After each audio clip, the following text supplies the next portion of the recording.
ungkapan-ungkapan manis, tidak. Tapi beliau lebih suka mengajukan pertanyaan introspeksi diri daripada beliau mengajukan persoalan pernyataan-pernyataan hanya untuk sekedar menghibur diri, saudara. Kenapa? Dengan introspeksi diri orang akan mengetahui apa kesalahan diri. Dengan mengetahui kesalahan diri, maka dia akan terdorong untuk memperbaiki diri. Dengan memperbaiki diri, insya Allah di kemudian hari tidak akan lagi terjadi bencana menimpa mereka, saudara. Maka itu sekali lagi saya garis bawahi Pak Buja, Sayyidina Umar lebih suka mengajak rakyatnya introspeksi diri daripada sekedar menghibur diri. Alhamdulillahirabbil alamin. Sekarang saya mau ajak semua yang hadir di sini, yuk iktidaan bin Nabi wa iktidaan bi ashabin Nabi sallallahu alaihi wasallam. Mari kita pinjam sebentar pertanyaan Sayyidina Umar untuk kita tanya kepada Republik ini. Kita pinjam pertanyaan Sayyidina Umar, yuk kita tanya kepada negeri kita. Hei Indonesia, hei negeriku tercinta, bencana datang bertubi-tubi, silih berganti tiada henti menghantam negeri. Hei Indonesiaku, hei negeriku tercinta, maksiat apa yang kau perbuat, kezaliman macam apa yang ada di kau punya negeri sehingga bencana datang bertubi-tubi? Tanyakan, saudara, tanyakan kepada Republik ini, dan mari kita tanyakan kepada para pejabat kita. Hei para pejabat, maksiat apa yang kalian perbuat sehingga bencana datang menghantam kau punya rakyat? Betul. Tapi jangan lupa tanya juga kepada para kiai kita, tanya juga kepada para ulama kita. Hei para kiai, hei para ulama, maksiat apa yang selama ini kau biarkan? Maksiat apa yang tidak kau cegah? Maksiat apa yang tidak kau bukan? Maksiat apa yang kau diamkan sehingga maksiat itu merajalela ada di mana-mana? Allah murka bencana. Tanyakan, saudara, dan tanyakan kepada diri kita masing-masing. Maksiat apa yang sudah kita perbuat? Sudahkah selama ini kita menjalankan sholat 5 waktu dengan baik? Sudahkah selama ini kita menjalankan puasa di bulan Ramadan dengan baik? Sudahkah selama ini kita membayar zakat harta kita dengan baik? Sudahkah selama ini kita menunaikan ibadah haji sesuai dengan tuntunan syariat Nabi, saudara? Sudahkah selama ini kita berbakti kepada kedua orang tua kita? Sudahkah selama ini kita menghormati para tetangga kita? Sudahkah selama ini kita jauhkan diri dari segala maksiat? Sudahkah kita menjauhkan diri dari judi, pelacuran, minuman keras, ekstasi, dan segala macam bentuk maksiat? Tanyakan kepada diri masing-masing, saudara. Betul? Tanya dong. Kalau kita banyak melakukan maksiat, musibah datang bertubi-tubi, saudara. Sekarang saya yang mau tanya kepada yang hadir, jujur, di Indonesia maksiat banyak tidak? Judi, jawab yang kompak, judi. Yang nggak jawab jangan-jangan bandar itu. Ayo saya tanya semua, di Indonesia maksiat banyak tidak? Korupsi, judi, ekstasi, pornografi, porno aksi, pelacuran, aliran sesat. Itulah Indonesia. Kita jujur aja. Betul. Itulah Indonesia. Iya, balak lagi. Ya Allah. Nah sekarang jujur saya mau tanya sama yang hadir, maksiat apa sih yang nggak ada di Indonesia? Ayo, saya bukan tanya maksiat yang ada, yang nggak ada. Ayo saya tanya, maksiat apa yang nggak ada? Komplit gak? Lengkap gak? Tadi udah disebutin korupsi, judi, ekstasi, betul? Enggak sampai di situ. Ada ngaku nabi lagi. Di Jakarta hijrah ke Sukabumi ada orang namanya Edi ngaku nabi, dipanggil Nabi Edi. Nabi Edi. Kita kalau dengar nama nabi, cakep-cakep namanya. Nabi Adam, cakep gak? Enak gak? Nabi Nuh, enak gak? Nabi Isa, enak gak?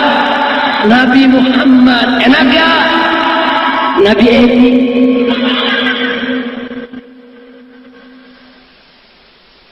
Maaf saudara, nama Edi-nya bagus, tapi jangan pakai Nabi. Edi Suryajaya kan bagus. Edi Kartasasmita bagus. Nabi Edi. Coba lihat apa yang gak ada di Indonesia. Coba lihat. Ada perempuan lagi namanya Lia, dipanggilnya Lia Edan. Oh Eden, bukan Eden, Edan. Ngaku ketemu Jibril, belakangan ngaku kawin sama Jibril. Jibril nafsu Lia. Astagfirullahaladzim. Akhirnya ditangkap oleh polisi, masuk koran saudara. Apa koran bilang judulnya? Polisi berhasil menangkap Jibril. Wow. Udah, jadi saya tanya di Indonesia maksiat lengkap gak? Lengkap tidak? Lengkap tidak?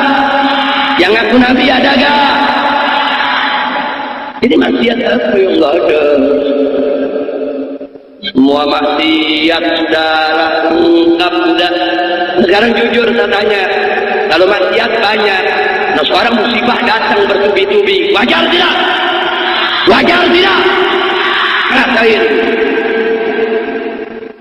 Lo kok nyukurin, bukan nyukurin.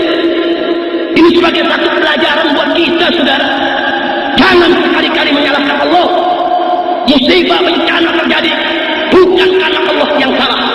Demi Allah, Allah tidak akan pernah menzalimi hamba-hambanya, saudara. Jangankan yang muslim, apalagi yang beriman bertakwa kepada Allah, sampai orang kafir sekalipun tidak akan pernah dizalimi oleh Allah Subhanahu wa taala. Tidak. Kalau nanti di akhirat orang-orang kafir akan dijebuskan oleh Allah ke dalam neraka jahanam, bukan Allah jahat, bukan Allah ganas, bukan Allah kejam, tidak, bukan Allah zalim, tapi mereka dijebloskan karena mereka tidak beriman kepada Allah semasa hidup di dunia. Betul. Jadi jangan coba-coba menyalahkan Allah. Maka itu sekarang saya tanya, di Indonesia banyak musibah, banyak bala, macam-macam bencana. Yang salah Allah atau kita? Allah atau kita? Baik saya tanya, Allah Maha Adil tidak? Siapa yang Maha Adil? Siapa yang Maha Pengasih? Siapa yang Maha Penyayang? Siapa yang Maha Santun? Siapa yang Maha Lembut? Allah. Huwa Rahmanur Rahim. Huwa Latiful Wadud. Tancapkan itu dalam diri kita, saudara. Allah tidak akan pernah menzalimi kita, tapi diri kita sendiri yang menzalimi daripada diri kita masing-masing. Maka itu sebagaimana sudah kita tegaskan, Allah Maha Adil. Orang yang berbuat jahat Allah timpakan musibah. Allah adil. Lalu bagaimana kalau akhirnya yang baik ikut terkena? Ya, kalau yang baik ikut terkena tidak usah khawatir. Itu ujian dari Allah untuk membersihkan dirinya dari dosa dan kesalahan, sekaligus untuk mengangkat derajatnya di sisi Allah. Alhamdulillah. Sekarang kita lanjutkan masih soal musibah dan bencana. Suatu hari Pak, suatu hari Ibu, Nabi kita yang tercinta Sayyiduna Muhammad sallallahu alaihi wa alihi wa sahbihi wasallam, beliau pernah pulang dalam keadaan yang gemetar seperti orang yang ketakutan. Kemudian sekujur tubuhnya dibasahi oleh keringat dingin. Keringatnya besar-besar biji jagung. Nabi pulang ke rumah, disambut oleh istrinya tercinta yang bernama Sayyidatuna Zainab binti Jahsh radhiyallahu ta'ala anha. Kemudian Zainab menyambut. Zainab kebingungan melihat Nabi dalam keadaan gentar ketakutan saudara. Kemudian Sayyidah Zainab radhiyallahu anha mengambil kain pengering, dilapnya keringat kita punya Nabi alaihi salatu wassalam. Begitu Nabi sudah agak tenang, Siti Zainab memberanikan diri untuk bertanya, "Ya Rasulullah, ma yuksibu?" Wahai Rasulullah, apa gerangan yang membuat engkau ketakutan?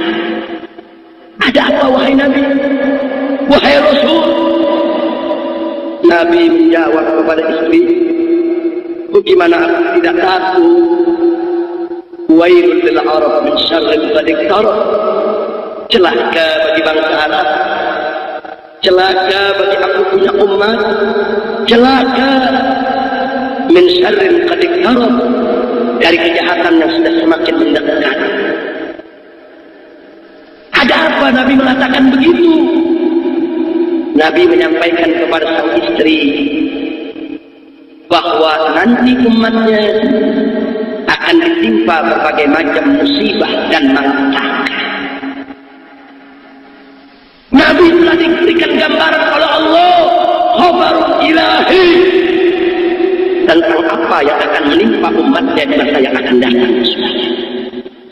Karena itu, karena cintanya Nabi kepada umatnya, beliau sedih, beliau ketakutan kalau bencana-bencana itu nanti tiba menghampiri beliau punya umat. Tapi ada yang menarik, Pak.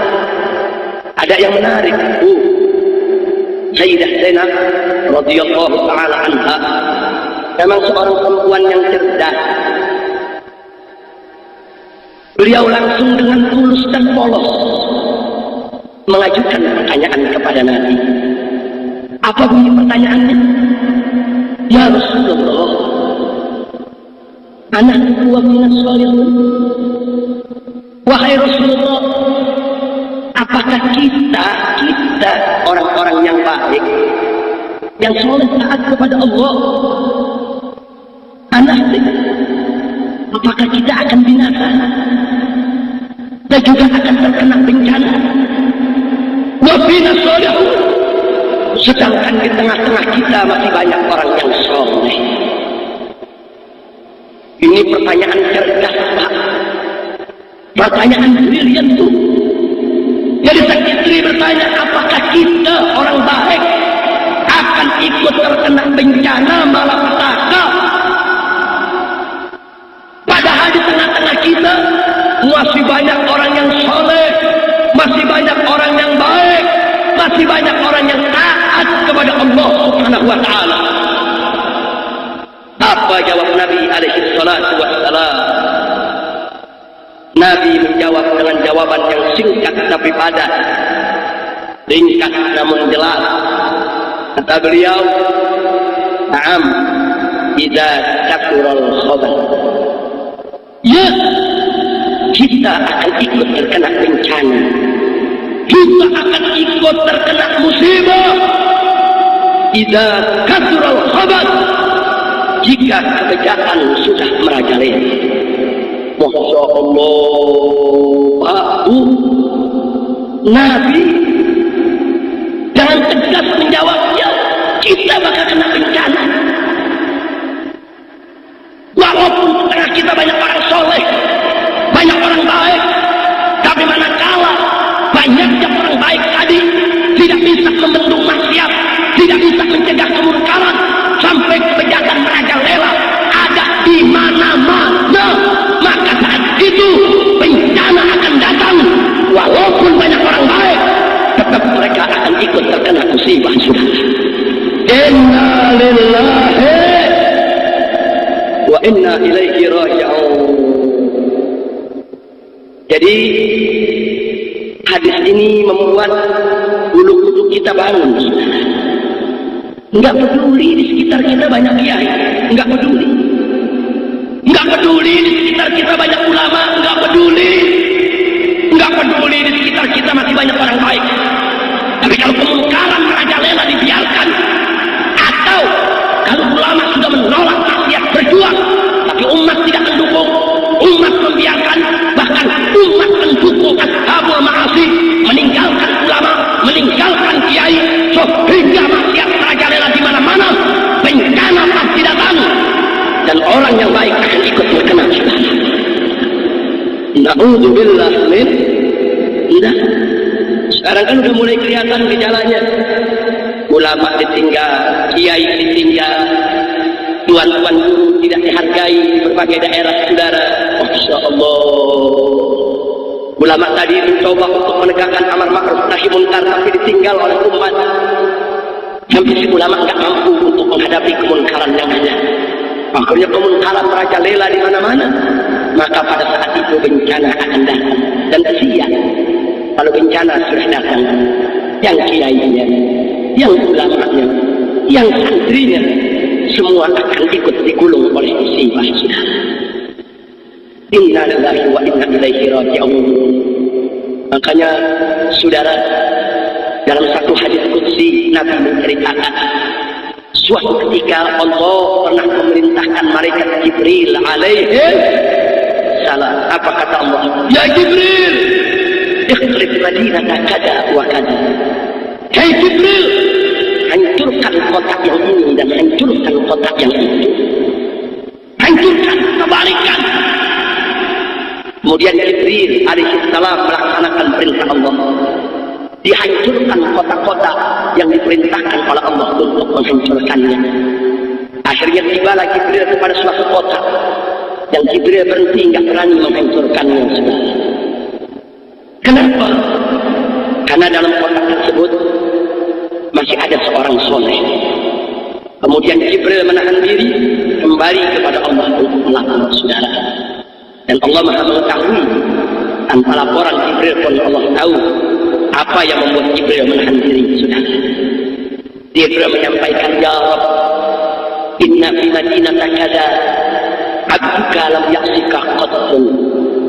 Ya Allah, wahai Tuhanku, sesungguhnya di kota yang satu ini, yang aku nggak berani menghancurkannya, di dalamnya terdapat abduka, seorang hambamu, lam yaksika qattun, yang tidak pernah maksiat kepadamu sesaat pun.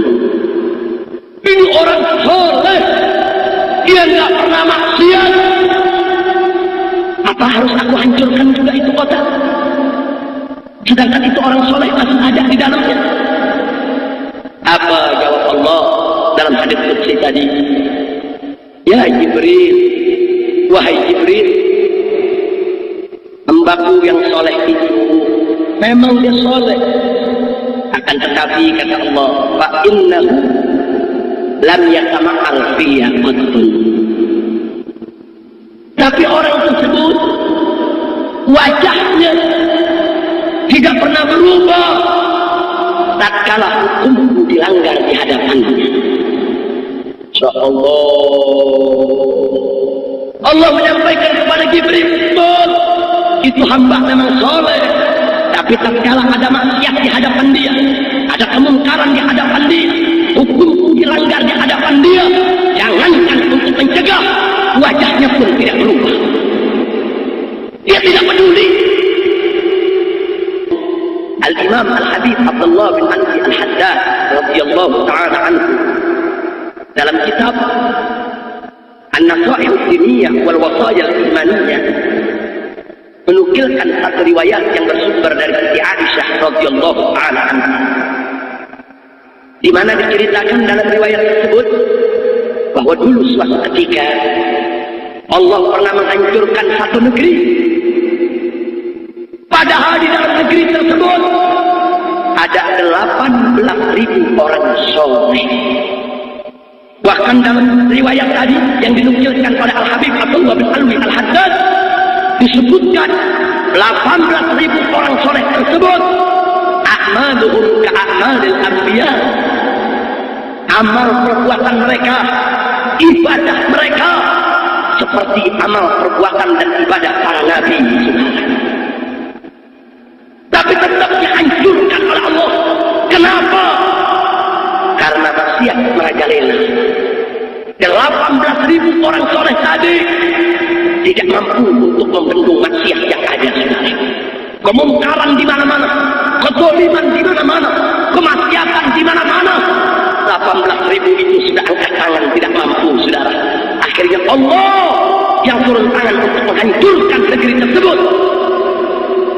Dan akhirnya 18.000 orang soleh ikut terkena bencana.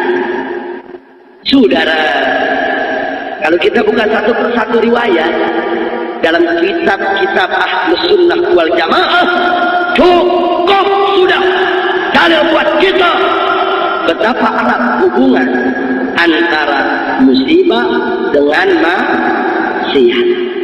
Maksiat menjadi penyebab, musibah menjadi akibat. Jadi kalau kita tidak mau dapat musibah, stop dulu sebabnya, saudara. Jangan apa, tingkatkan iman takwa kita kepada Allah. Stop segala bentuk maksiat. Jangan ada yang berjudi, jangan ada yang berzina, jangan ada yang menunggak minuman keras, jangan ada yang mengkonsumsi narkoba dan ekstasi.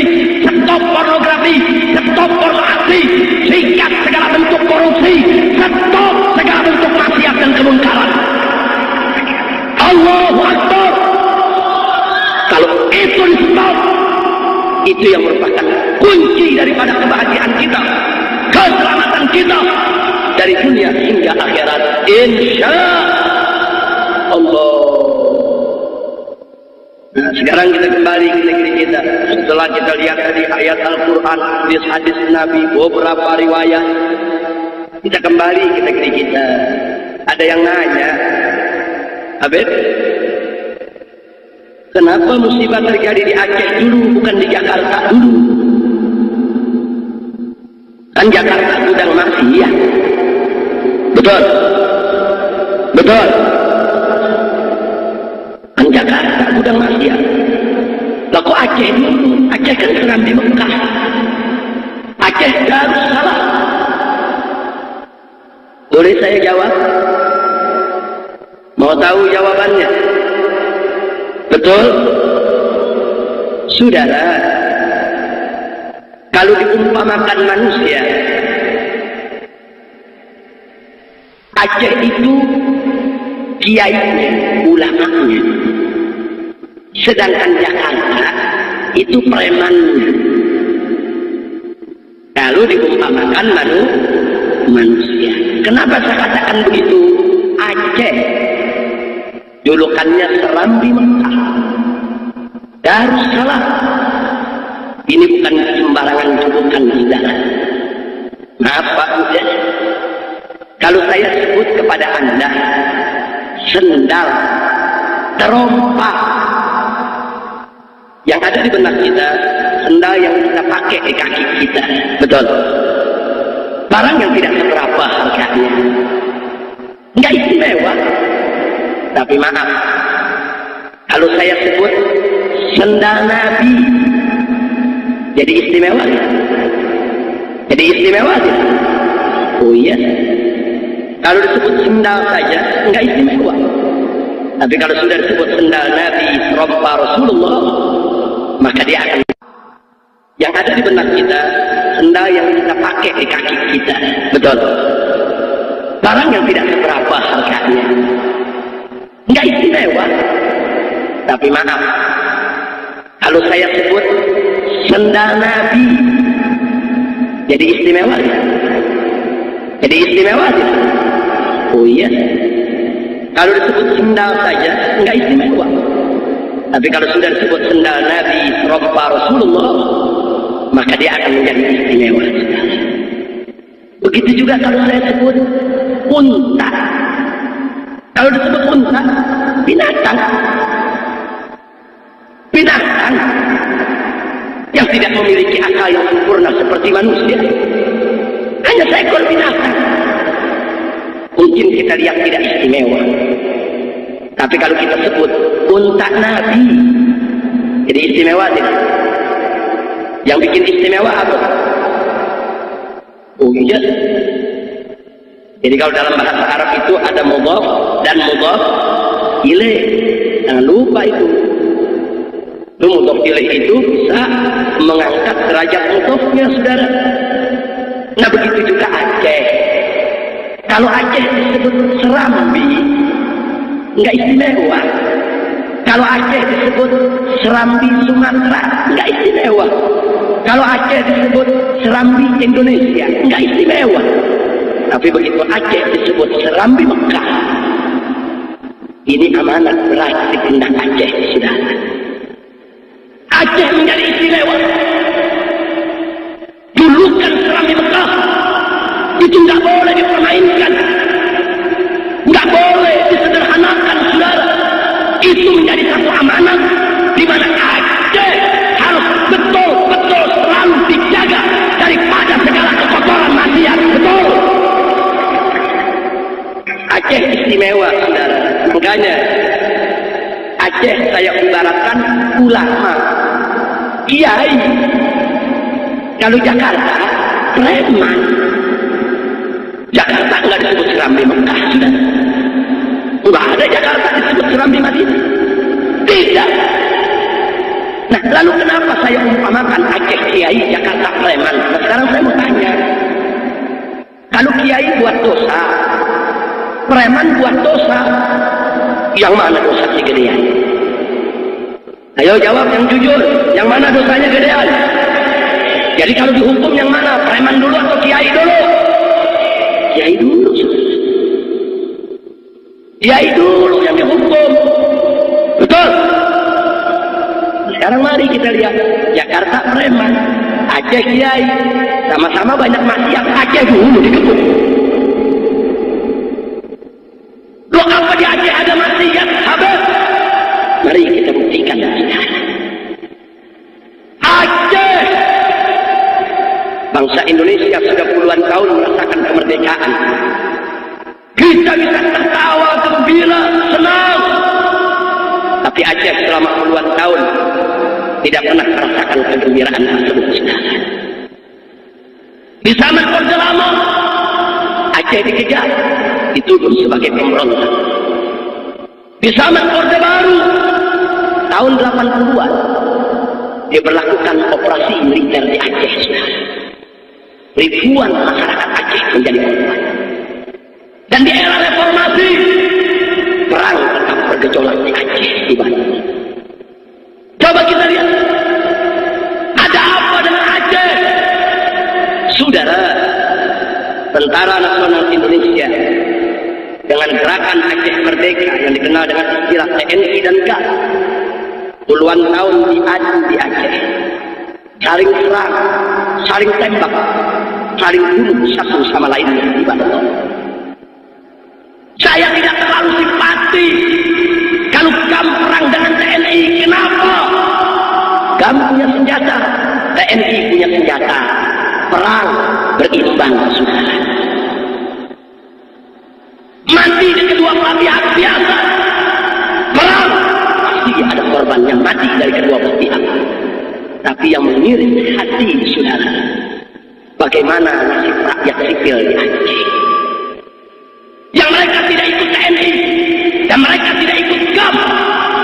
Kasihan nasib mereka, saudara. Republik Indonesia mewajibkan kepada orang Aceh untuk membayar pajak. Kalau tidak membayar pajak, mereka dituduh membelot kepada GAM. Mereka akan diseret untuk dihukum, saudara. Begitu juga GAM mewajibkan kepada rakyat Aceh untuk membayar pajak Nanggro. Coba-coba orang Aceh tidak bayar, mereka dituduh khianat kepada perjuangan rakyat Aceh, dan mereka juga akan diseret, saudara, untuk dilaksanakan hukum atas mereka. Kasihan, saudara. Kalau mereka bayar itu pajak Nanggro kepada GAM, tentara tahu tentara arah. Kenapa kalian bantu GAM? Dan kalau mereka bayar kepada pemerintah, GAM juga marah. Kenapa kalian bayar kepada penjajah Indonesia? Kasihan nasib rakyat, saudara. Akhirnya banyak rakyat Aceh yang diculik, yang dibunuh, yang ditembak, dan makin lama kezaliman itu makin membabi buta, saudara.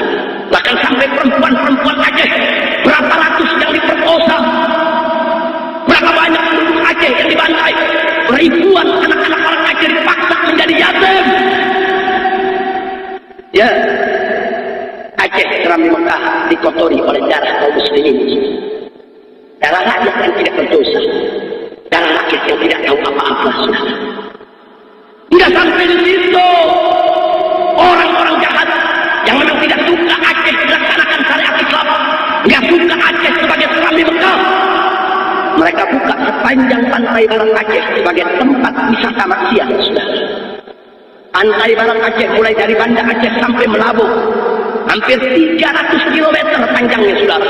Di mana-mana tempat wisata maksiat, mereka kelar di sana. Ada tari pantai, pornografi, porno aktif, pelacuran, kedai-kedai Arab. Mereka bawa perempuan-perempuan dari luar Aceh untuk mengotori Aceh dalam pelacuran. Oh, nggak sampai di situ, Aceh dirubah dari Serambi Mekah menjadi padang ganja, saudara. Oh, sampai di situ, bagaimana dengan ulama Aceh? Bagaimana dengan para habaib dan kiai Aceh? Apa mereka diam? Tidak. Para kiai, para ulama, para habaib, para sayyid, mereka naik di atas mimbar, mulai dari khutbah Jumat lewat mimbarnya sampai kepada pengajian umum. Mereka kritisi TNI, mereka kritisi GAM, mereka berupaya untuk menolak segala kebatilan, membela kaum muslimin yang tertindas di Aceh. Tapi apa yang terjadi? Kalau suara ulama tadi terlalu keras, malam nanti akan ada rombongan bersenjata jemput dia dari rumahnya, saudara. Sudah dijemput, jangan mimpi untuk pulang ke rumah. Buat 3 hari yang akan datang, jasnya akan bisa ditemukan di pinggiran sungai atau tepian pantai di Bandung, atau bahkan di pinggir hutan. Coba dia, yang Habib diculik dibunuh, yang Sayyid diculik dibunuh, yang Kiai diculik dibunuh, bahkan sampai rektor Universitas Islam Syiah Kuan, rektor, profesor doktor, saudara, ditembak orang tak kenal di tengah jalan. Siapa yang melakukan itu semua? TNI mengatakan GAM punya kerjaan, dan GAM balik mengatakan TNI punya kerjaan.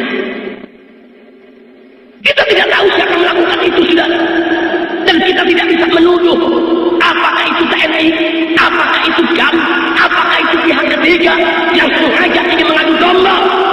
Hanya Allah yang tahu. Tapi ingat, kita jangan pikir Allah tidak tahu tentang semua itu, saudara. Ya, kita tidak tahu siapa yang melakukan, tapi Allah Maha tahu siapa yang melakukan itu semua, saudara. Apa kita pikir Allah akan diam? Para habaib, keturunan Rasulullah, diseret, diculik, dibunuh. Apa mereka pikir Allah akan diam? Para kiai, para ulama, pimpinan pondok pesantren di Aceh, diseret, diculik, dibunuh. Tidak, saudara. Tidak. Dan Allah sudah menyatakan dalam satu hadis qudsi, ibarat man adali waliyan faqad adantu bil harb. Barang siapa yang mengganggu seorang waliku saja, kata Allah, maka aku sudah umumkan perang terhadap mereka. Jangan kita pikir Allah diam. Tidak. Allah Maha mengetahui kezaliman apa yang berlaku di Aceh, saudara. Tapi terus Allah ulu, Allah berikan kesempatan kepada masyarakat Aceh untuk menegakkan yang hak. Tapi apa boleh kata, karena sudah terlalu banyak kiai ulama diculik dan dibunuh, akhirnya rakyat Aceh tidak berani bicara, sudah. Mereka semua tutup mulut, mereka semua menjadi masing-masing menyelamatkan diri. Akhirnya amar ma'ruf nahi munkar 10 tahun terakhir tidak lagi dinikahkan di Aceh, sudah. Ya, begitu ulama sudah lepas tangan, begitu umat sudah lepas tangan, tidak ada lagi menegakkan amar ma'ruf nahi munkar. Allah yang turun tangan di Aceh, saudara. Allah kirimkan gelombang tsunami di pantai barat Aceh, dari Banda Aceh sampai Melabu sepanjang 300 km tepian pantai. Semua tempat maksiat rata dengan tanah. Tapi itulah, saudara, kalau Allah sudah kirim bala tentaranya, nggak peduli. Akhirnya yang ulama ikut kena, yang santri ikut kena. Ratusan pondok pesantren dihantam, digulung oleh tsunami, saudara. Ada sebuah pondok pesantren di wilayah Lampung dipimpin oleh Kiai Haji Asnawi. Itu santrinya, saudara, belasan ribu, luar biasa pondok pesantren besar dihantam dengan tsunami. Itu yang tersisa hanya Pak Kiai dengan 16 santrinya, saudara. Keluarga Pak Kiai, anak menantu, cucu, semua digulung. Tidak ketahuan entah kemana mayat mereka, saudara. Belasan ribu santri semua digulung. Bahkan sampai pondok pesantren, tanda patok tanahnya pun hilang semua, lenyap digulung tsunami. Saudara, karena kalau sudah datang nggak peduli mau kiai apalagi bajingan. Nggak ada itu tsunami nanya mana rumah kiai, nggak ada. Kalau bencana sudah datang, bencana akan mengenai siapa saja. Kami saksi mata. Saya bawa 1.300 laskar front pembela Islam ke Aceh sehari pasca tsunami. 4 bulan pertama kami kerja, saudara. 4 bulan pertama kami kerja, lebih dari 60.000 mayat kami evakuasi. 4 bulan, 60.000 mayat. Dan itu belum selesai. Kami duduk sampai 1 tahun di Aceh. Mayat tiap hari masih bisa kami temukan. Kami lihat dengan mata kepala kami sendiri. Ribuan mayat bayi yang tidak berdosa berserakan. Berserakan di jalanan, di selokan, di sawah, di rumput, di sungai, di semak-semak. Apa dosa bayi ibadah Allah? Kullu mauludin yuladu ala fitrah. Setiap anak yang dilahirkan ke atas muka bumi ini dalam keadaan suci. Tapi coba lihat, kesian bayi yang tidak berdosa sekalipun digulung oleh tsunami. Saudara, kalau kiai digulung, santri digulung, bayi yang tidak berdosa digulung, jangan bertanya tentang mereka yang bertikai. Ribuan mayat tentara, ribuan mayat polisi, kami yang kumpulkan. Lengkap dengan senjata mereka, lengkap dengan granat, amunisi dan peluru mereka. Ribuan mati di mana-mana. Dan kami masih temukan lagi pasukan-pasukan bersenjata yang tidak dikenal, lengkap dengan senjata dan amunisi. Kemana mereka saat tentara Allah datang? Mana senjata mereka? Mana granat mereka? Mana amunisi mereka? Mana panser mereka? Apa mereka punya kekuatan untuk menolak datangnya tentara Allah? Tidak. Allahu Akbar. La haula wa la quwwata illa billahil aliyyil azim. Kekuatan Allah, saudara. Panser tentara itu hantam gelombang tsunami. Itu terbuat dari baja pisau, saudara. Coba lihat. Tapi itu tadi, saudara, kalau Allah sudah turun tangan, kesian. Yang baik itu tenang. Tapi mudah-mudahan, sebagaimana tadi sudah kita ungkap, musibah yang menimpa orang-orang baik tersebut akan menghapuskan segala dosa mereka, meninggikan derajat mereka di sisi Allah, dan menjadi penyebab turunnya rahmat agar mereka masuk ke dalam surga Allah. Amin ya Rabbal Alamin. Saudara, Aceh belum selesai. Terjadi gempa Jogja. 300 laskar FPI kami kirimkan ke Jogja. Dari sebelum terjadi gempa, karena kami waktu itu mengikuti program waspada Merapi. Tapi tiba-tiba terjadi gempa. Masya Allah, ribuan orang mati, saudara, walaupun tidak sedahsyat Aceh. Ratusan mayat kami evakuasi dari balik reruntuhan. Belum selesai Aceh, datang lagi tsunami Pangandaran. Ada apa dengan Jogja? Kita tidak bisa menutup mata. Jogja ini pusat kristenisasi, saudara. Pusat pemurtadan di mana-mana. Dan banyak orang mencampur adukan antara ajaran Islam dengan ajaran kejawen. Banyak orang yang sudah percaya dengan hal-hal yang berbau kemusyrikan, akhirnya datang terjadi apa yang terjadi di Jogja. Dan kita jangan tutup mata dengan Pangandaran.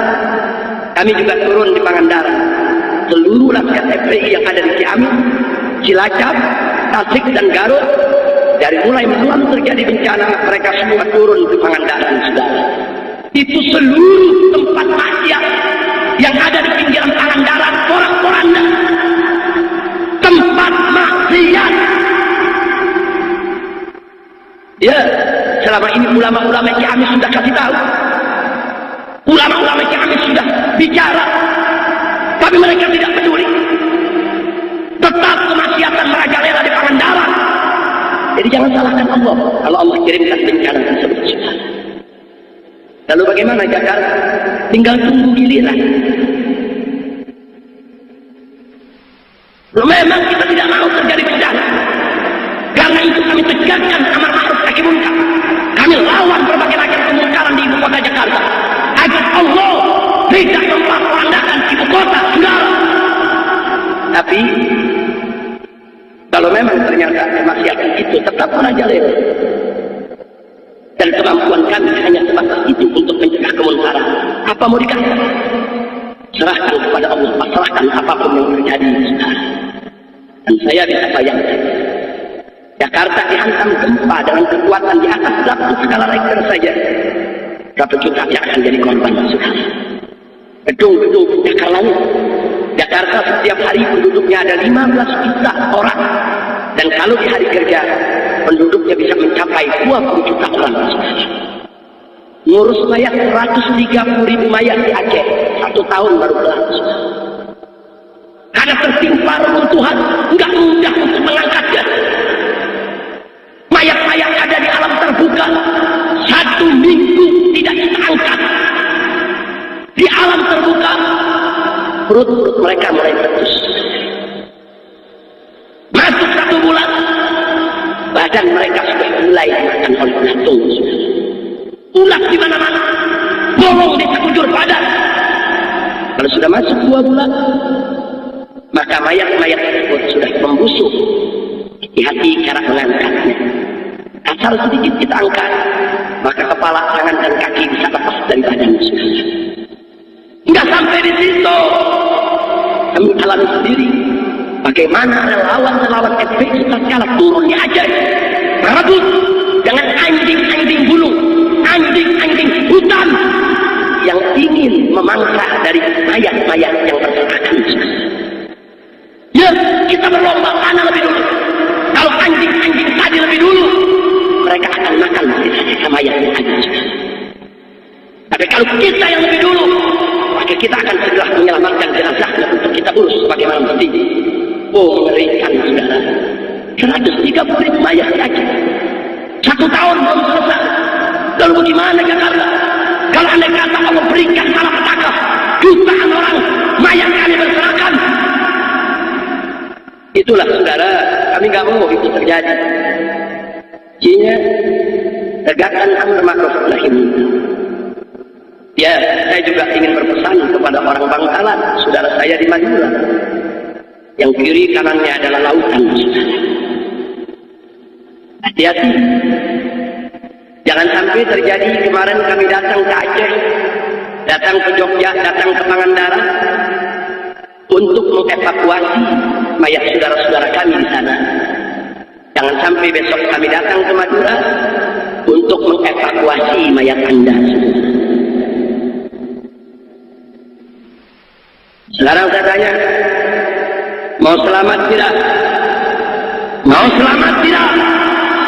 Betul. Tingkatkan iman takwa, saudara. Stop segala bentuk maksiat, tetek.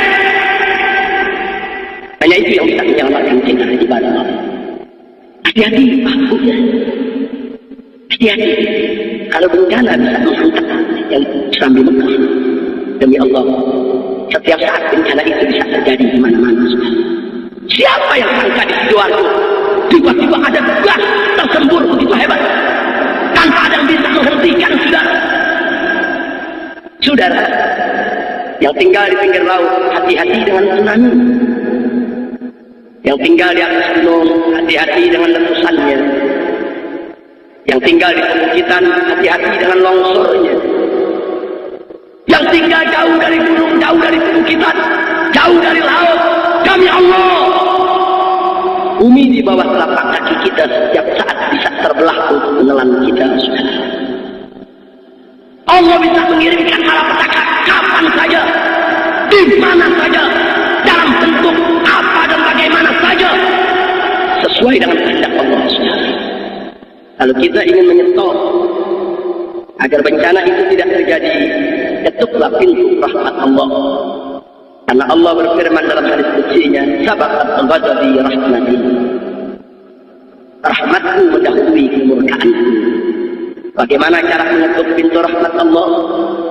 Akan iman takwa, jalankan segala perintah Allah dan Rasulnya, tinggalkan segala larangannya, semata-mata hanya untuk mendapatkan ridha Allah. Dan stop segala bentuk maksiat yang mampu kita stop, yang tidak mampu serahkan kepada Allah sendiri. Allah akan menyelesaikan sisanya kalau kita sudah memulai dengan kemampuan kita sekarang. Insya Allah. Hati-hati, saya di sini bukan lagi menakut-nakutkan, tidak. Fadzakir, innama anta mudzakir. Kita cuma ngasih peringatan aja. Cuma ngasih peringatan. Dan ingat, inna dzikra tanfa'ul mu'minin. Peringatan itu sangat manfaat bagi orang yang beriman. Dari stop dari segala kemunkaran dan kemaksiatan. Mudah-mudahan Allah selamatkan Madura ini. Allah jadikan Madura ini sebagai jaziratan salihah, jaziratan thayyibah, jaziratan mubarakah. Amin ya rabbal alamin. Nah saudara, akhirnya setelah panjang lebar ceramah bicara tentang berbagai macam kemungkaran dan kemaksiatan, bala saatnya saya untuk menyampaikan, inilah sebabnya Pak, inilah sebabnya Bu, kenapa saya dan kawan-kawan di Front Pembela Islam mati-matian jatuh bangun untuk menegakkan amar ma'ruf nahi munkar. Maaf Pak Bu ya, memang banyak orang mengecam kami, banyak orang tidak suka dengan cara-cara kami, dan memang kami juga akui cara-cara kami banyak dinilai sebagai cara-cara yang kasar, yang jauh dari kelembutan. Tapi Anda tidak boleh lupa bahwa semua berita-berita itu merupakan bentukan media yang sering umat Islam tidak lagi melakukan konfirmasi dan tabayyun. Saya mau sampaikan Bapak Ibu kepada semua yang saya cintai, bahwa kemungkaran manakala masih bersifat individual perorangan, itu kita nggak boleh kasar Pak. Kita nggak boleh kasar Bu. Kita mesti lembut, kedepankan santunan. Maksud saya maksiat individual perorangan, maksiat yang dilakukan dari orang ke orang. Ada yang judi, yang nggak sholat, dan seterusnya. Itu maksiat perorangan. Saya tidak memandang remeh maksiat perorangan. Hanya maksiat perorangan macam ini, sikapilah dengan arif dan bijak. Karenanya Pak, Bu, Front Pembela Islam dari Sabang sampai Merauke itu tidak mengurusi maksiat perorangan dengan cara fisik keras, tidak. Kami mengurusnya tetap dengan cara dakwah. Nah, yang jadi persoalan sekarang, yang macam kedua, maksiat yang dilakukan atau bersifat menjadi maksiat struktural, maksiat yang dilakukan secara sistematis, terkoordinir, maksiat yang punya godfather, pimpinan mafia, maksiat yang punya jaringan, masuk ke eksekutif, masuk ke legislatif, masuk ke yudikatif, maksiat yang punya preman, punya bodyguard, yang diberikan latihan militer, yang dididik cara menggunakan senjata, maksiat yang mereka membentuk pasukan saudara. Untuk apa mereka membentuk pasukan untuk menteror para pejuang Islam. Mana yang kiai coba-coba menentang maksiat mereka, maka preman-preman ini akan dikirim untuk menteror kiai, untuk menteror pondok pesantren, untuk menteror ustaz. Enggak sampai di situ, saudara. Mereka punya pabrik-pabrik maksiat. Mereka punya industri-industri maksiat yang mereka lindungi dan mencetak uang-uang haram untuk pergerakan mereka. Ini saya sebut maksiat struktural. Ini beda dengan yang barusan. Kalau yang barusan maksiat perorangan, gak usah keras-keras, nasihati aja dengan tersebut. Tapi yang saya cerita sekarang ini maksiat struktural. Mereka punya orang di kepolisian, mereka punya orang di kejaksaan, mereka punya orang di kehakiman. Kalau anggota mereka tertangkap, maka orang-orang mereka yang akan melepas. Dan ini tidak sembarang. Anda coba-coba menghadapi mereka, negur mereka, Anda tidak punya kekuatan, Anda bisa dibunuh di tengah jalan. Atau Anda bisa dibuat cacat seumur hidup. Anda jalan, mereka bisa tubruk Anda dengan kendaraan. Kalau tidak mati, cacat seumur hidup. Ini cara-cara biadab mereka lakukan. Saya 16 tahun menghadapi orang-orang macam ini. Bukan baru 1 tahun, 2 tahun kita berjuang. Tidak. 16 tahun kita jatuh bangun sudah. Untuk menghadapi mereka, kita nggak bisa sendiri. Mereka punya kekuatan, kita juga harus punya kekuatan. Mereka punya pasukan, kita juga harus punya pasukan. Mereka siap mati, kita harus lebih siap untuk mati, saudara. Allahu Akbar. Mereka punya sistem, kita juga mesti tersistem, saudara. Mereka terorganisir, kita juga harus terorganisir. Dan mereka punya jaringan, kita juga harus punya jaringan, saudara. Ini maksiat yang kami hadapi, Pak.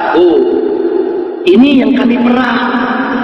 Ini yang kejahatannya kami untuk keras galak. Dan media tidak pernah mengungkapkan ini. Mereka punya uang, mereka bayar itu media.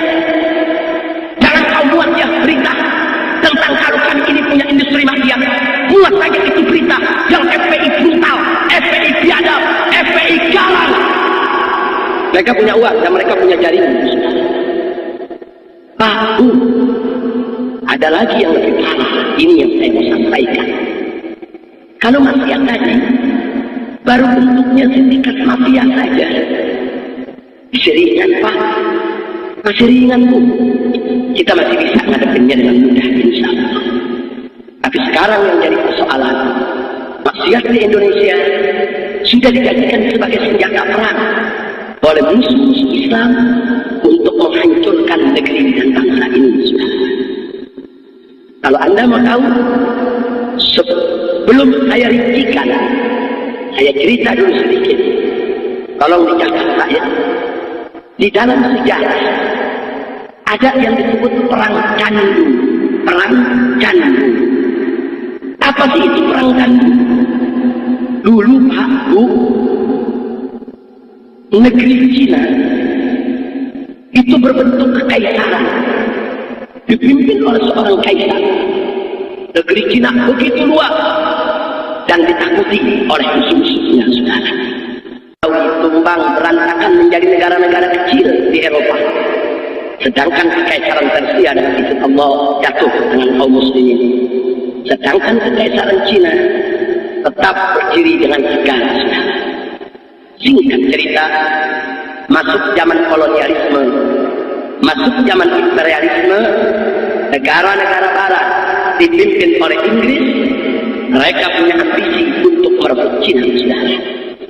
Untuk menjatuhkan Cina. Lalu apa yang mereka lakukan? Mereka menantang Cina untuk perang terbuka. Mereka tidak berani. Kenapa?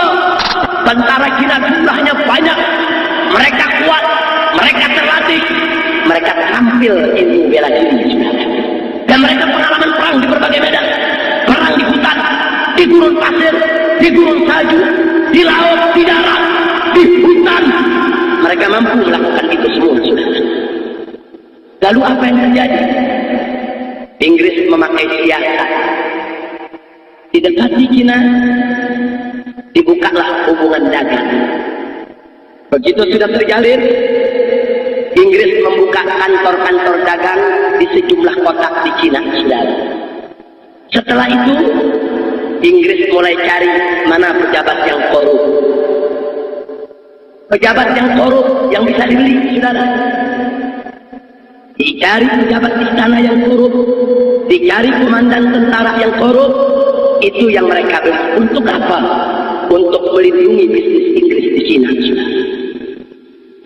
Apa sampai di situ? Tidak. Ada misi lain dari Inggris. Apa yang dilakukan? Inggris memasukkan jutaan ton candu ke daratan Cina, saudara. Lewat hubungan dagang dan pejabat-pejabat Cina yang korup, tentara-tentara komandannya yang korup, mereka yang melindungi pendistribusian daripada candu di seluruh daratan Cina. Mulailah candu menyebar di Cina.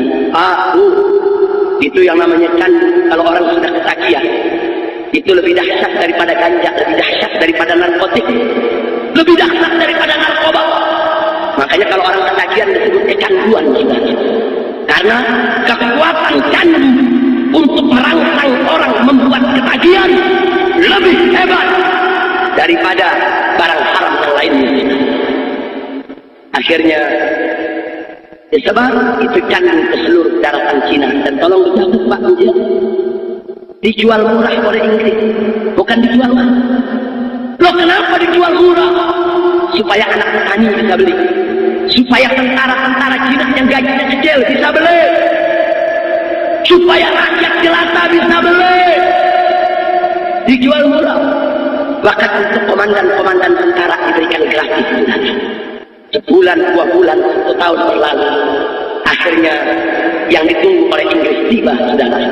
Lebih dari 50% tentara Cina ketagihan candu di badan. Anda tahu orang kalau sudah ketagihan candu, manakala dia minta candu, candu tidak ada, badannya gemeter, dengkulnya lemas, tenaga hilang. Jangankan untuk perang, angkat senjata mereka tidak mampu. Begitu sudah sedemikian rupa kondisi mereka, candu di stop. Begitu banyak tentara Cina yang sudah depresi akibat candu. Akhirnya Inggris dengan sekutunya datang dengan bala tentara, dia hantam Cina, saudara. Sekali hantam, tentara Cina takluk. Sekali serbu, kota Beijing tumbang. Sekali tempur, Kaisar Cina menyerah, saudara. Coba lihat. Ini yang disebut perang candu. Jadi Inggris menjadikan candu sebagai senjata perang, saudara. Saya tanya kepada yang hadir, jujur, licik tidak? Jahat tidak? Sekarang kita tinggalkan Inggris, kita kembali ke negara Republik Indonesia tercinta. Mari kita. Apa kita tidak berpikir bahwa saat ini Indonesia sedang diperlakukan seperti Cina oleh negeri-negeri yang menjadi musuh kita, saudara? Coba kita lihat. Coba kita lihat. Bahkan kita lebih parah, saudara. Bukan hanya candu, ekstasi, minuman keras, narkoba, gerak, pornografi, porno aksi, film-film porno, berbagai macam kemaksiatan dihantamkan ke negeri kita, saudara. Betul? Oh, mau bukti? Mari kita buktikan, Pak. Ya, cukup 2 saja saya buktikan. Yang pertama peredaran ekstasi, yang kedua peredaran pornografi, saudara. Kita mulai dari yang pertama, Allah. Anda tahu tahun 80-an Indonesia ini hanya menjadi negara transit untuk narkoba, saudara. Bukan konsumen, transit. Dari 70-an sampai 80-an narkoba itu datang ke Indonesia cuma numpang lewat. Setelah itu terbang ke negeri lain, saudara. Tapi masuk tahun 80-an sampai 90-an Indonesia berubah menjadi negara konsumen. Karena mulai banyak pemuda-pemudi kita yang ketagihan narkoba, saudara. Begitu masuk tahun 90-an, apalagi tahun 2000-an, dengan sangat mengejutkan, Indonesia berubah menjadi negara produsen, saudara. Anda tahu 1 tahun yang lalu 1 tahun yang lalu, saudara, 3 pabrik ekstasi di wilayah Banten berhasil dibongkar oleh kepolisian Republik Indonesia. Mari satu contoh saja, pabrik ekstasi yang ada di kota Tangerang, begitu dibongkar, begitu terungkap, pabrik kecil, saudara, tapi satu harinya mampu mencetak lebih dari 2 juta butir ekstasi, saudara, per hari. Bahkan belakangan yang di Serang, pabriknya begitu besar, alatnya begitu canggih, lebih menyeramkan lagi, saudara. Mereka mampu mencetak ekstasi 1 juta butir per jam, saudara. Coba Anda lihat, 1 jam 1 juta butir, lalu 1 hari, 1 minggu, 1 bulan, sekian tahun selama mereka operasi. Dan itu baru 3 pabrik yang dibongkar. Lalu bagaimana dengan pabrik yang belum dibongkar, yang belum terungkap? Maka itu jangan kaget, ekstasi dijual murah di masyarakat, dijual di keteng seperti permen. Kenapa di keteng? Supaya orang miskin bisa beli, supaya anak petani bisa beli, supaya tukang becak bisa beli, supaya orang miskin bisa beli. Ya Allah, mereka bukan cari duit, tapi mereka ingin menghancurkan moral kita, sudah. Pada akhirnya mereka ingin menghancurkan bangsa dan negara kita, sudah. Tolong dicatat yang di Serang, pabrik ekstasi yang diungkap ternyata yang punya orang Muslim.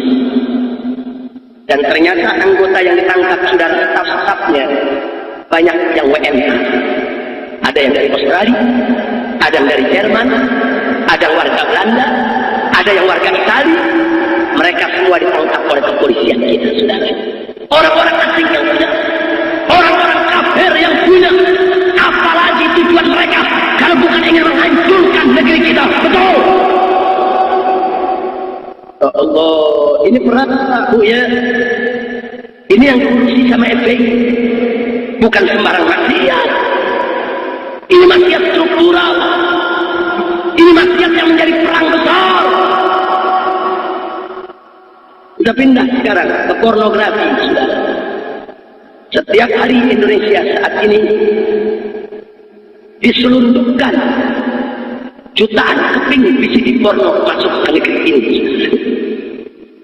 Jutaan keping.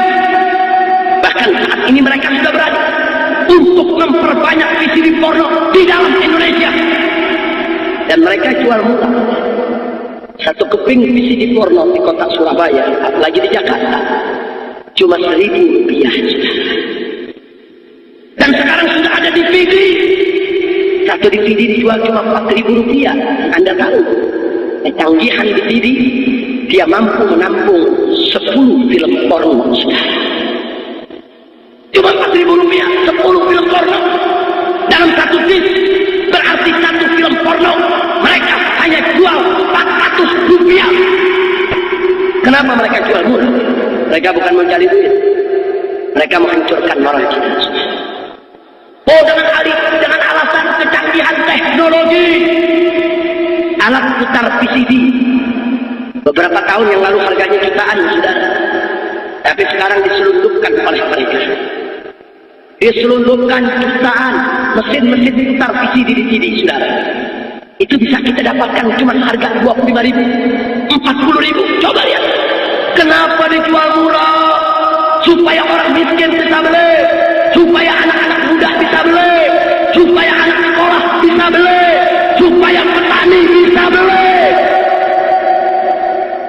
Mereka menghancurkan moral kita, iman. Jadi ini bukan maksiat perorangan, Pak. Bukan. Ini perang. Kita saat ini dibom oleh negara-negara kafir, tapi kita tidak dibom dengan nuklir, tidak dibom dengan bom atom, tidak. Tapi kita dibom dengan bom maksiat, bom narkoba, bom ekstasi, bom VCD porno. Ya Allah. Dan Anda tahu, saudara, kalau bom atom atau bom nuklir, ledakannya terlihat mata, suaranya terdengar telinga, saudara.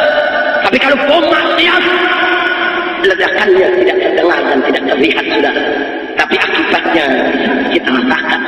Anda tahu sekarang apa yang terjadi di negeri kita? Para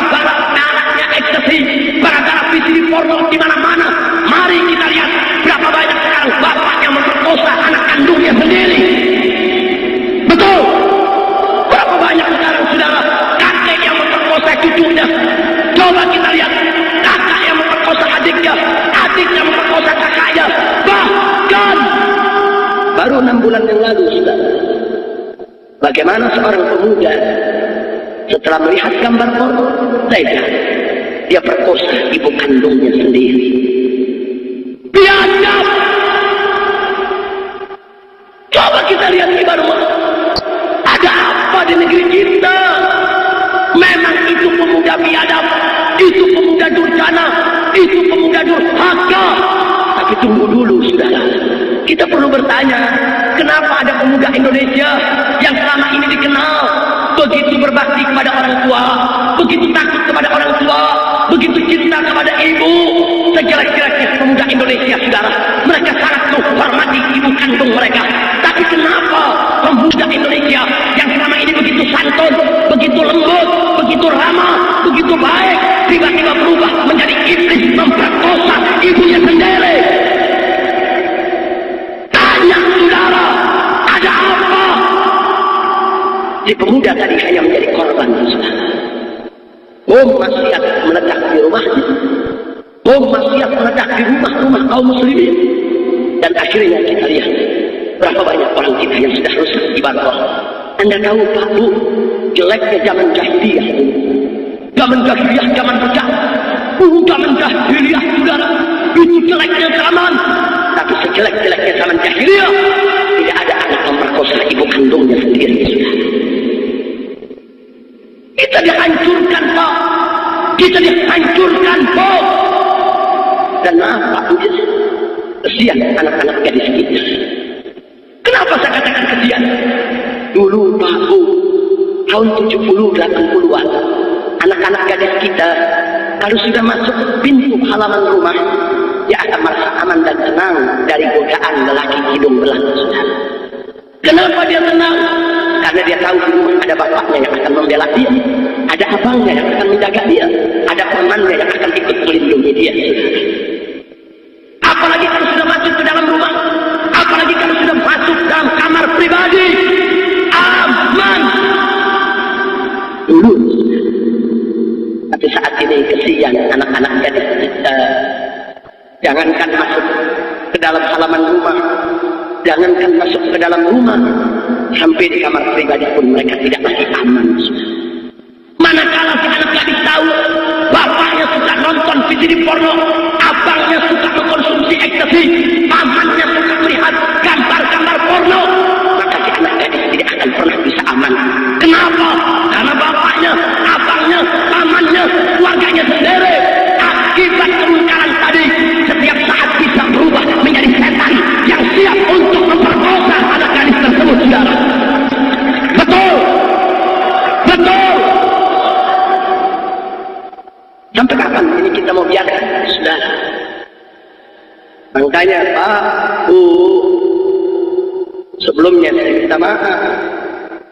Itulah salah satu sebab kenapa anak-anak kami dari Laskar Front Pembela Islam, manakala mereka serbu gudang ekstasi atau gudang VCD porno atau gudang-gudang maksiat lainnya, mereka kelihatan begitu garang. Ada apa? Sebab, Pak, Bu, pada saat anak-anak kami serbu gudang VCD porno atau gudang ekstasi, saat di tangan mereka, mereka sita VCD porno dan ekstasi yang mereka lihat di tangan mereka.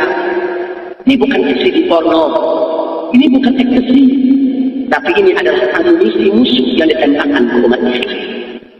Ini adalah bom waktu yang ditanamkan oleh musuh ke rumah setiap orang Islam. Ini adalah amunisi perang. Karena anak-anak kami lihat ini adalah perang, maka mereka harus jawab dengan perang. Perang hanya bisa dijawab dengan perang. Itulah karenanya mereka hancurkan gudang-gudang VCD porno dan ekstasi, saudara. Insya Allah, ini bukan maksiat biasa, Pak. Bukan. Kalau maksiat perorangan itu nggak usah galak-galak, Pak. Sehat dia aja. Tapi kalau maksiat sudah dijadikan sebagai senjata perang, apa kita harus diam? Apa kita hanya harus tersenyum? Dengan alasan kelembutan dan kesantunan, kita biarkan bangsa kita dirusak, anak muda kita dirusak, negeri kita dirusak. Saya mau tanya semua yang hadir di sini, apa kita rela kalau saudara kita dirusak? Rela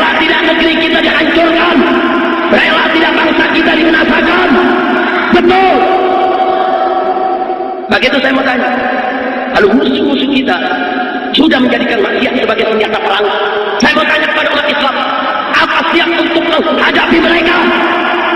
Betul, siap perang melawan maksiat. Allahu Akbar. Jadi nggak sembarangan Pak. Jadi di samping maksiat itu membawa bencana, ternyata maksiat itu juga menjadi siasat perang, sudah. Sampai kapan mesti kita biarkan? Inilah karenanya Pak, sejak 8 tahun yang lalu, semenjak FPI didirikan dan direklamasikan, kami sudah mundar-mandir menghadap presiden-presiden yang pernah ada di negeri ini. Dari mulai 8 tahun yang lalu, dari Presiden Habibie-nya, kemudian Presiden Gus Durnya, Presiden Megawati-nya, sampai Presiden SBY yang ada saat ini, saudara. Kami mundar-mandir menghadap presiden, kami keluar masuk ke gedung DPR, MPR, kami datang temui Kapolri demi Kapolri, saudara, silih berganti. Kami tanya kepada mereka, sampai kapan pornografi mau dibiarkan? Sampai kapan ekstasi? Sampai kapan VCD porno mau dibiarkan? Sampai kapan? Apa sampai semua ibu diperkosa oleh anaknya? Apa sampai semua bapak memperkosa putri-putrinya? Sampai kapan mau dibiarkan? Ya Allah, ini perang, ini perjuangan. Baru tahun ini mereka mau dengar. Baru tahun ini mereka bicara rancangan undang-undang anti pornografi dan pornografi, sudah. Alhamdulillah, alhamdulillah. Walaupun 8 tahun kami menunggu, tapi akhirnya kita sudah tiba pada satu proses di mana mereka sudah mulai mau mendengar dan membahas, sudah. Walaupun gak gampang Pak, untuk menggolkan RUU APP gak gampang, banyak penghalangnya, banyak musuhnya, banyak yang mencoba untuk menggagalkannya, betul? Begitu saya tanya, pornografi pornografi di Indonesia dilarang, setuju tidak? Setuju tidak? Kalau dibuat aturan tidak boleh ada pornografi pornografi di Indonesia, setuju tidak? Saudara, ini perjuangan. Tapi sedih Pak, kalau yang kami hadapi musuh-musuh kami, oknum-oknum pejabat bejat, bagi kami tidak ada apa-apanya, saudara. Tidak ada apa-apanya. Mafia-mafia yang katanya menakutkan kita siap untuk lawan mereka, tidak peduli. Ahli maksiat, preman, bodyguard, semua itu tidak seberapa untuk kita hadapi, saudara. Tapi yang membuat hati ini teriris, yang membuat kita harus menangis, mana ada oknum-oknum yang menamakan diri sebagai kiai ikut menolak daripada RUU anti pornografi pornografi. Sakit, saudara. Kenapa harus kiai yang menolak? Kenapa harus kiai yang membiarkan pornografi pornografi? Kenapa harus kiai yang bela maksiat? Sakit hati ini, saudara. Sedih, sedih, saudara. Kalau oknum pejabat yang bejat, tidak perlu khawatir kita hadir. Mafia-mafia sindikat yang begitu menakutkan, punya preman yang begitu banyak, tidak perlu khawatir kita hadapi, saudara. Tidak. Tapi kalah orang yang disebut ulama, kiai, ustaz, tokoh agama, kemudian berpihak kepada kemungkaran dan kemaksiatan, musibah. Ibadah Allah, ibadah Allah. Tapi kami tidak akan pernah peduli, tidak, saudara. Walaupun kita harus menumpahkan darah, basahi bumi pertiwi ini, demi Allah, amar ma'ruf nahi munkar wajib untuk ditegakkan, saudara. Enggak boleh kita biarkan bangsa ini dimurkai oleh Allah, dan enggak boleh kita biarkan bangsa ini dihancurkan oleh musuh-musuhnya. Betul? Setuju? Oh, ada yang mengatakan, Habib, kalau kita melawan maksiat kan berat. Mereka punya preman, mereka punya bodyguard, mereka bisa culik kita, mereka bisa bunuh kita, bahkan mereka punya oknum-oknum pejabat yang bejat. Mereka bisa angkat kita, hitam jadi putih, putih bisa jadi hitam. Kita benar disalahkan, kita dijebloskan ke penjara. Itu kan berat, Beb. Saya ingin sampaikan, saudara. Ya. Tapi Anda mesti tahu, saudara. Demi Allah, saudara. Kita ditangkap di penjara, bahkan dibunuh sekalipun, jauh lebih baik daripada kita membiarkan negeri kita dihancurkan, bangsa kita Betul. Saudara, kalau kita melawan preman yang katanya menakutkan, demi Allah kita belum tentu kalah, saudara. Kalau kita berhadapan dengan oknum-oknum pejabat-pejabat, walaupun tinggi pangkatnya, jabatannya, belum tentu kita kalah lawan mereka, saudara. Tapi kalau kita sudah menghadapi muka Allah, tentara Allah yang datang, gelombang tsunami, longsor, gempa bumi, aina mafar, kemana kita mau lari? Tidak ada tempat untuk lari bagi kita. Ya Allah, sudah. Tak apa-apa kita yang dibunuh. Ya Rabb, kami yang dibunuh, kami di penjara. Tak apa-apa ya Allah. Kami menuju situ ya Allah. Jangan kau murkai negeri ini. Jangan kau murkai bangsa ini. Jangan kau binasakan umat Islam yang ada di negeri ini ya Allah. Tak apa-apa. Kita berkorban di jalan Allah. Asal Allah tidak turunkan azabnya, tak apa-apa. Kalau kita diam ada maksiat, saudara, tsunami datang, gempa datang, yang kena bukan diri kita saja, saudara. Bapak kita, ibu kita, nenek kita, kakek kita, istri kita, anak kita, guru kita, santri kita, keluarga kita, sampai tetangga kita, masyarakat kita, kampung kita, negeri kita, semua ikut terkena bencana. Ya Allah, tapi kalau kita lawan preman, kita yang kena dari penjara sama para pengejar. Cuman kita yang kena. Gak apa-apa, anak kita, istri kita, ada Tuhannya yang menjaga ibadah Allah. Maka itu saya sampaikan sekali lagi kepada semua ibadah Allah. Inilah sebabnya kenapa kadang-kadang kami harus mengambil sikap tegas, karena kami lihat ini adalah perang, dan ini perang lebih menakutkan daripada perang dengan senjata. Kalau kita perang dengan senjata dengan orang kafir, kita tembak dia tembak kita, salah satu atau keduanya mati, selesai sudah. Kalau kita perang lawan maksiat, dia bukan hanya tembak kita, dia hancurkan istri kita, dia hancurkan anak kita, dia hancurkan keluarga kita, dia hancurkan anak cucu kita, dia hancurkan generasi kita. Dan ini perang yang sangat-sangat menakutkan di bawah. Maka itu Pak Bu, kami tidak akan pernah kompromi. Enggak. Kita enggak peduli mau siapapun orangnya. Apakah itu kiai, apakah itu tokoh agama, apakah itu dianggap wali. Kalau salah katakan salah, hak katakan hak, batil katakan batil, benar katakan benar. Betul. Enggak boleh saudara mentang-mentang seorang kiai kita hormati selama ini, tahu-tahu melakukan satu kesalahan kita biarkan. Haram, saudara. Enggak boleh kita biarkan. Kalau kita cinta kepada para habaib kita cinta kepada para kiai kita cinta kepada para ulama kita, saat mereka lupa diinjikan, saudara. Saat mereka salah jalan diluruskan, saudara. Bukan membiarkan mereka makin tersesat. Ya Allah, itu kami tidak peduli. Oh, saya diancam, katanya mau dicegat, mau diculik, mau dibunuh. Dipikir kita takut. Tidak, ibadah Allah. Malam ini seorang habib mati terbunuh di jalan dakwah. Besok atau lusa akan lahir ribuan habaib yang lainnya untuk melanjutkan perjuangan Rasulullah. Allahu Akbar.